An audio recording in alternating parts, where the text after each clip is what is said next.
Oke teman-teman, kesempatan kali ini kita akan bahas mengenai Sundoku ya. Nah ini menggunakan Wikipedia gratis sebagai sumber awal gitu ya. Apa itu Sundoku? Sundoku itu adalah istilah dalam bahasa Jepang gitu ya. It's the phenomenon of acquiring reading materials but letting them fill up in one's home without reading them. Jadi Sundoku itu adalah fenomena mengumpulkan materi untuk dibaca, namun membiarkannya itu bertumpuk-tumpuk di suatu rumah tanpa membacanya gitu. Nah, ini tadi konteksnya itu saya membeli buku ini ya, totalnya 110.000 gitu ya. Itu saya lupa tadi hitungannya berapa buku ya, karena itu saya suka mengumpulkan buku-buku yang murah itu karena buku bekas gitu ya. Tadi membelinya di depan sosial agensi. Nah, sosial agensi kan kalau yang buku baru itu di dalam bangunan, kalau yang gratis. Yang diskon atau buku bekas itu berada di depan ini ya, depan bangunan itu ya, gedungnya gitu. Nah, saya totalnya tadi 110.000 rupiah sebelum kita membahas buku apa saja yang saya beli. Kemudian ini ya, the term is also used to refer to unread books on a bookshelf meant for reading later. Jadi istilah ini juga digunakan untuk merefer ya, untuk menunjuk pada buku-buku yang tidak terbaca, yang belum terbaca di suatu rak gitu, yang berarti untuk dibaca kemudian gitu. Jadi dikumpulkan di suatu rak gitu, yang belum terbaca agar itu dibaca nanti gitu. Jadi ini untuk orang-orang yang suka mengumpulkan terlebih dahulu konten-konten bacaan gitu. The term is originated in Meiji era as Japanese slang gitu ya. Jadi istilah ini bersumber awal dari era Meiji sekitar tahun 1868 sampai 1912 Masehi gitu ya. Sebagai Japanese slang gitu. Slang itu kayak kata ini ya, kata jalan atau apa ya istilahnya itu. Saya jadi lupa slang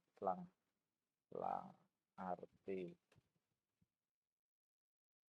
bahasa gaul, bahasa informal. Slang itu Japanese slang, jadi bahasa gaul atau bahasa jalanan gitu ya, yang informal itu tidak formal. It combines element of the term sunde oku gitu ya. Itu merupakan kombinasi dari elemen dari sunde dan oku gitu dalam. Yang berarti to fill things up ready for later and leave gitu. Untuk mengumpulkan sesuatu yang dipersiapkan untuk nanti, nah, kemudian dibiarkan gitu ya. Dokuso yang artinya reading books gitu. Jadi gabungan dua istilah gitu. There are suggestions to use the word in the English language and included in dictionary like the Collins Dictionary. Jadi di apa namanya,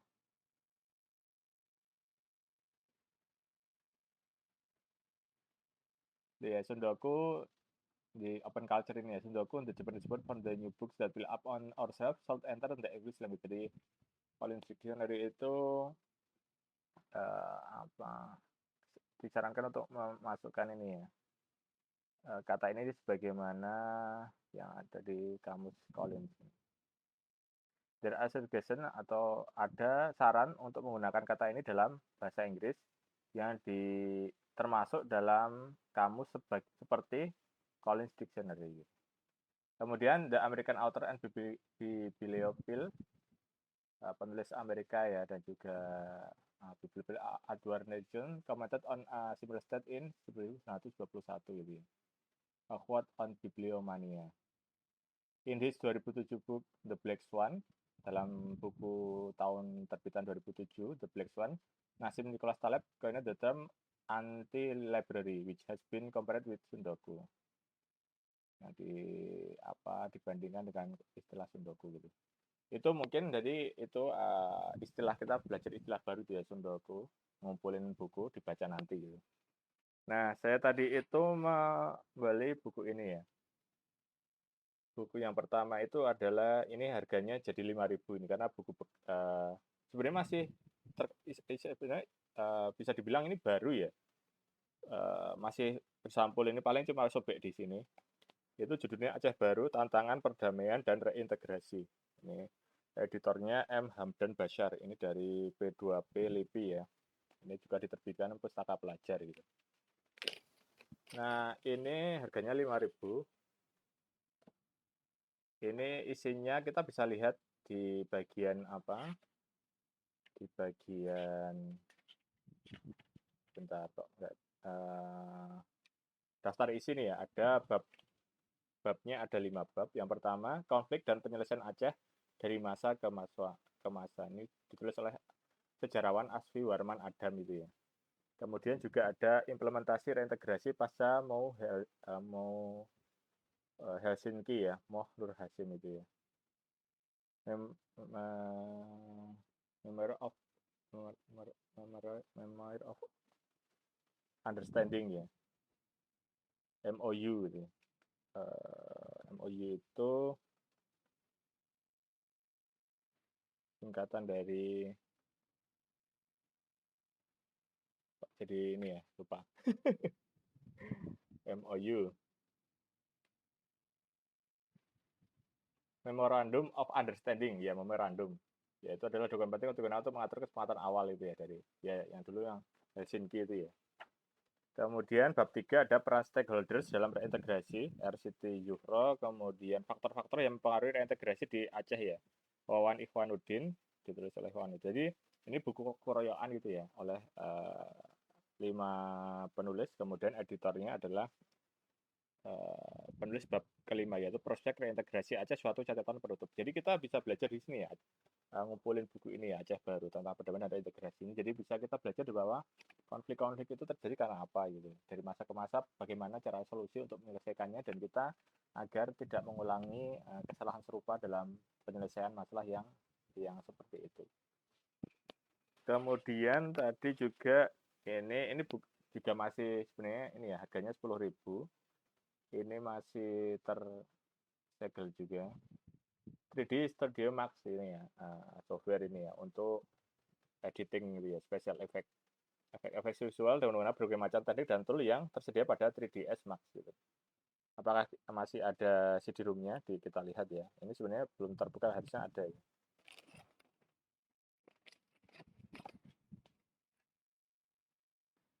Ini masih ada CD-nya ya.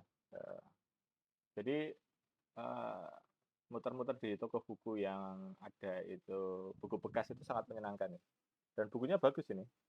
Kita bisa belajar editing ya kalau punya komputer yang mumpuni. Ini sebenarnya kalau kita lihat software lawas itu prosesornya cuma butuh 1 GHz, memori sistem 250 MB RAM gitu ya. Jadi sangat rendah itu spesifikasinya.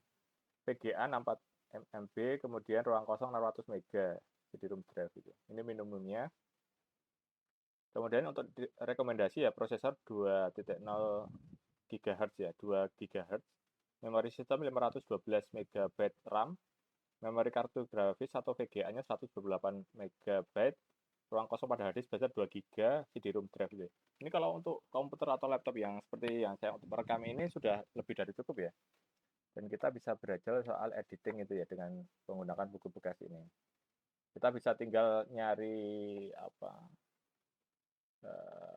softwarenya itu juga bisa di torrent gitu ya. Peer to peer. Kemudian ini harganya 10.000, murah juga. Kekerasan komunal gitu ya. Anatomi dan resolusi konflik di Indonesia. Penulisnya ini juga keroyokan, ada 7 penulis. Ini kita bisa lihat daftar isinya, ada pendahuluan dari tim peneliti, bab 2 negara dan masyarakat dalam resolusi konflik di Poso. Nah, ini bicara tentang konflik di Poso di masa yang lalu. Bab 3 kapasitas negara dan masyarakat dalam resolusi konflik di Ambon. Jadi ada Poso, ada Ambon. Yang keempat, gagal dan sukses keluar resolusi di Maluku Utara. Nah, ada 3 tempat yang dibahas ya, Poso, Ambon, dan Maluku Utara. Kemudian bab 5 itu negara dan masyarakat dalam resolusi konflik ya. Itu sebagai kesimpulan dari buku ini. Jadi bagus ini ya, resolusi konflik untuk orang-orang yang sedang belajar konflik. Ini kan di kasus masa lalu yang itu masih relevan untuk kita pelajari saat ini gitu. Karena kita jangan melupakan sejarah ya, jas merah. Jangan sekali-kali melupakan sejarah. Ini harganya cuma 10.000 juga. Dengan buku tebal sekitar hampir 400 halaman itu, kekerasan komunal gitu ya. Itu harganya 10.000 itu kan sangat untung gitu untuk ilmu pengetahuan yang sangat kaya gitu. Kemudian juga ini 5.000 malah. Ini 5.000 halamannya ada 288 halaman gitu ya. Hampir 300 itu dinamika politik lokal era otonomi daerah. Ya, kita lihat di sini itu daftar isinya ada konflik elit politik lokal dalam proses pilkada Kabupaten Banyuwangi gitu. Jadi kasusnya. Kemudian bagian kedua, opini publik terhadap kinerja anggota DPRD Kabupaten Blitar. Studi eksploratif opini publik pilkada Kabupaten Banyuwangi. Kemudian bagian keempat, persepsi masyarakat Kota Surabaya terhadap pelaksanaan pilkada. Dan terakhir, bagian kelima, studi eksploratif pemanfaatan informasi otonomi daerah di kalangan masyarakat Kota Surabaya. Nah, jadi ini kita bicara soal dinamika politik lokal era otonomi daerah. Jadi kita bisa lihat bagaimana dinamika politik di tingkat daerah itu di Indonesia. 5.000 coba. Ini 5.000 juga. Gitu. Pemikiran Islam kontemporer di Indonesia gitu. Ini masih bersih itu ya. Bukunya relatif masih terjaga, cuma kotor sedikit, tapi di dalamnya sangat bersih. Gitu. Itu terbitan dari Pustaka Pelajar juga, editornya ada 3 orang. Ini bagian pertama, kritik wacana agama dan gerakan pemikiran Islam gitu ya. Kemudian bagian kedua, diskursus gender dan civil society perspektif Islam. Bagian ketiga, perkembangan pemikiran dan gerakan Islam kontemporer. Nah, gitu ya. Di sini.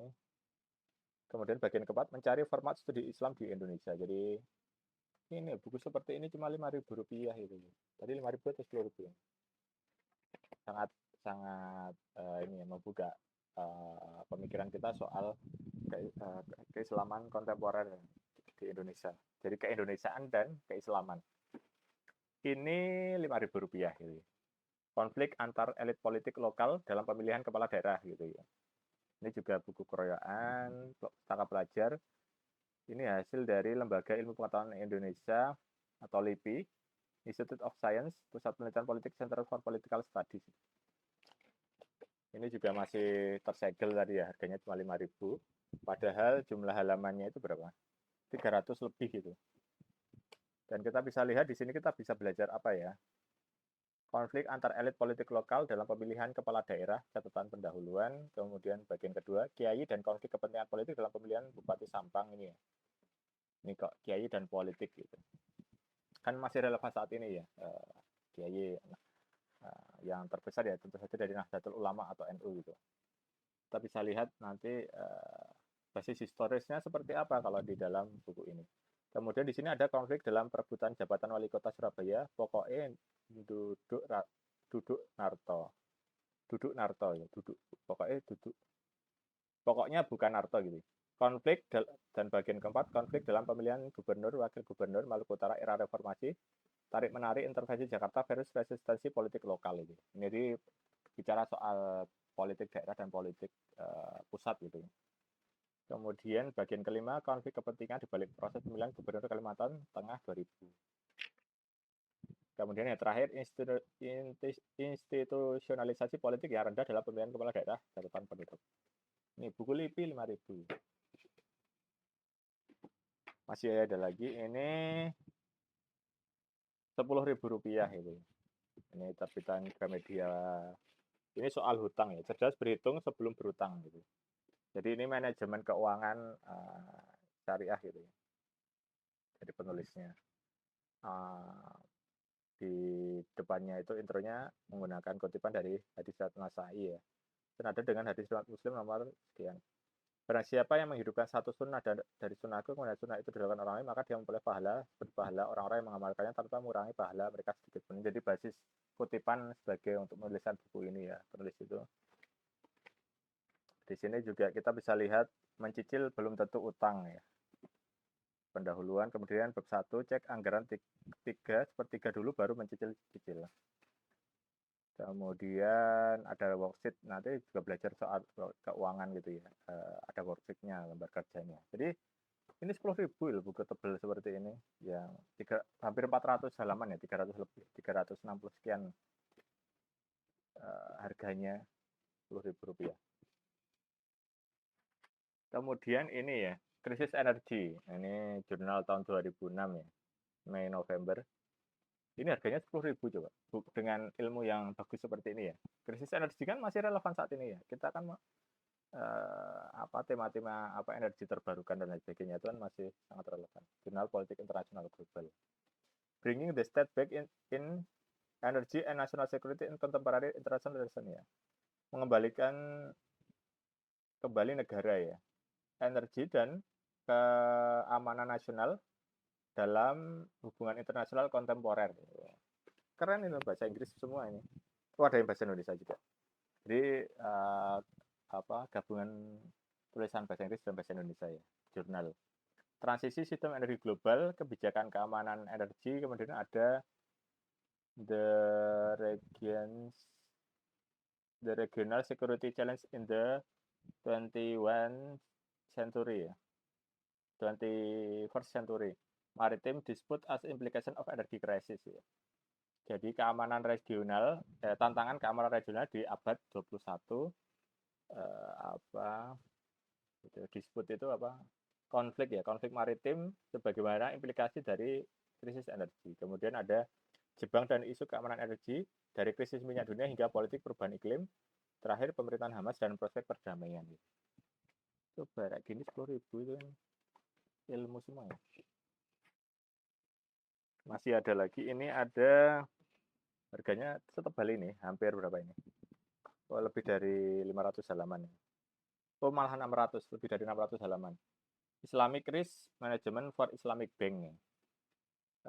Manajemen resiko Islami untuk bank Islam ya, perbankan Islam.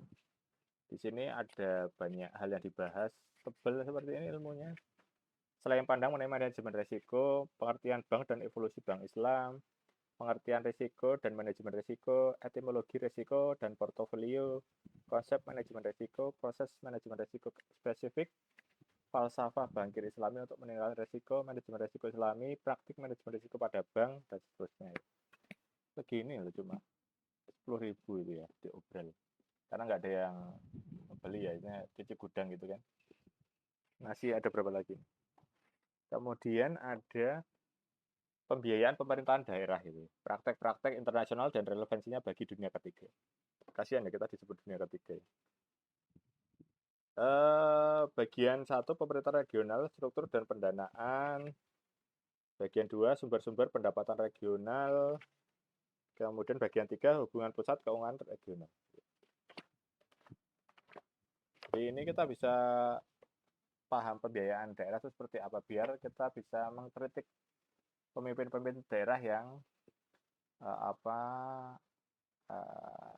korup gitu ya, atau manajemennya keuangannya itu nggak jelas.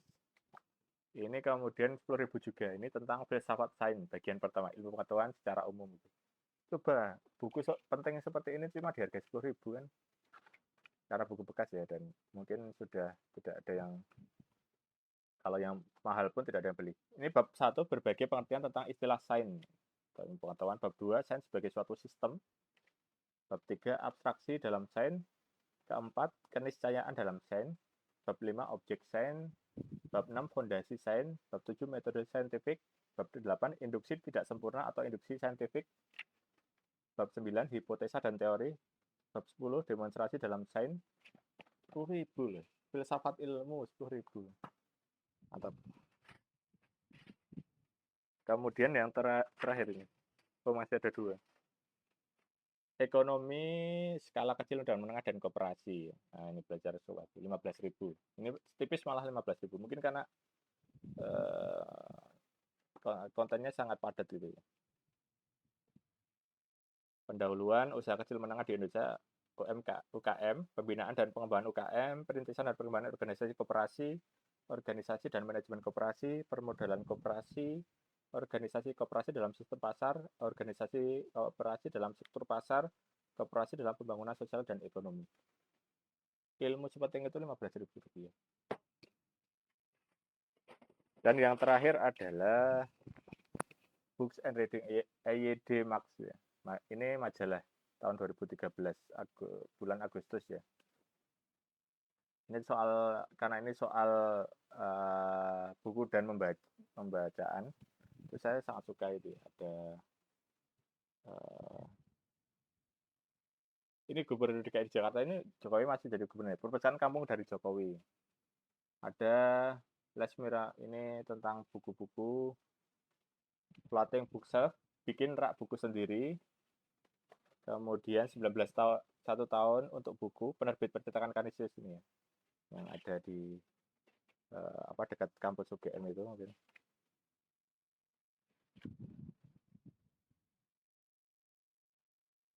Dari yang di Deresan itu ya, perpustakaan penerbit percetakan Kanisius ya, itu saya juga pernah beli buku di situ ya. Jadi ini tadi cuma 5.000 ya, 5.000 rupiah. Itu teman-teman, jadi itu Sundoko artinya suka mengumpulkan buku. Saya berusaha untuk nambah pengetahuan sebanyak-banyaknya ya. Setidaknya tidak kita bisa memilih apa sih yang relevan dengan kita untuk kita melihat dunia secara lebih luas gitu ya. Jadi mengumpulkan buku itu tuh nggak ada kelirunya gitu ya. Apa terkadang dalam satu topik itu kita perlu refleksi gitu ya. Misalnya ada tadi tentang isu anggaran daerah gitu ya, isu keuangan daerah atau politik lokal dan lain sebagainya. Itu digunakan sebagai kerangka berpikir kita dalam menganalisis permasalahan di Indonesia saat ini gitu. Jadi cara pandang kita itu meluas gitu dan juga mendalam gitu. Jadi kita tidak mudah untuk dipengaruhi oleh kelompok politik manapun karena kita sudah secara politik mandiri gitu. Dalam pengertian kita kritis terhadap siapapun tokoh politik itu, atau kita fokus pada kebijakannya gitu misalnya, atau pada nilai demokrasinya gitu. Jadi sebagai rakyat itu kita dituntut untuk selalu kritis terhadap siapapun yang terpilih gitu. Jadi buku itu membuka kita terhadap suatu cakrawala tentang dunia gitu ya, bahwa kita itu sebenarnya masih bodoh, masih perlu banyak yang dipelajari dan lain sebagainya. Jadi itu teman-teman, tadi kita belajar soal konsep Sundoko dan beberapa buku yang saya beli yang murah sekali dari di depan sosial agensi ya. Semoga bermanfaat. Silakan jangan lupa untuk membaca setiap